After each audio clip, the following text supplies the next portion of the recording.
Zamani sana, kabla ya mipaka ya nchi kulichorwa, kabila, majina, mikoa kutamkwa, kulikuwepo ardhi ya ajabu iliyozungukwa na milima na mabonde yenye rutuba, ardhi ya Rukwa region ya leo. Ndani ya milima hiyo waliishi watu waliokuja kuitwa Wafipa. Jamii ilijengwa juu ya ujasiri, hekima na mshikamano wa kifamilia. Inasemekana asili yao ilianza na makabila ya wahamiaji waliotoka maeneo mbali ya Afrika ya Kati. Walitembea kwa muda mrefu wakitafuta ardhi yenye amani na maji na rutuba. Walipofika nyanda za Ufipa walipendezwa na uzuri wa eneo hilo, na hapo ndipo walipoamua kukaa milele. Lakini hawakukaa tu, walijenga utamaduni. Kwa Wafipa maisha yalikuwa na misingi mitatu mikubwa: ardhi, ukoo pamoja na heshima. Ardhi ilikuwa uhai, walilima mazao kama mtama, mahindi na miogo. Kilimo hakikuwa tu kazi bali ibada, walitoa sadaka kwa mizimu ya mababu ili kupata mvua na mavuno mazuri. Ukoo ulikuwa utambulisho, kila mtu alijua alipotoka na majina mababu yaliheshimiwa kama hazina. Watoto walifundishwa historia yao kwa njia ya simulizi za jioni, wakizunguka moto wakisikiliza sauti za wazee, na heshima hiyo ilikuwa sheria iliyoandikwa. Kijana hakuruhusiwa kupita mbele ya mzee bila kuinama kidogo.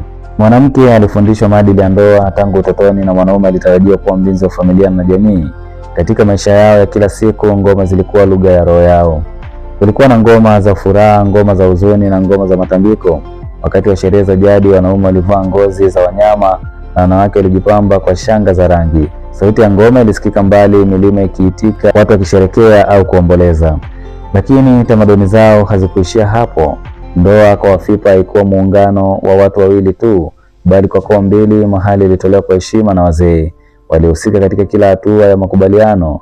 Hii ilikuwa njia ya kudumisha mshikamano wa jamii. Pia waliamini katika nguvu za mizimu, roho za mababu waliotangulia. Mizimu iliheshimiwa na kuombwa mwongozo katika nyakati za shida. Tambiko zilifanyika chini ya miti mikubwa, mahali palipochukuliwa kuwa patakatifu.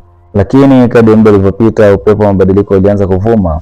Elimu ya kisasa, dini mpya na maisha mjini vilianza kubadilisha mfumo wa maisha ya Wafipa. Baadhi ya mila zilianza kupotea, lakini zingine zilibaki kama alama ya utambulisho wao.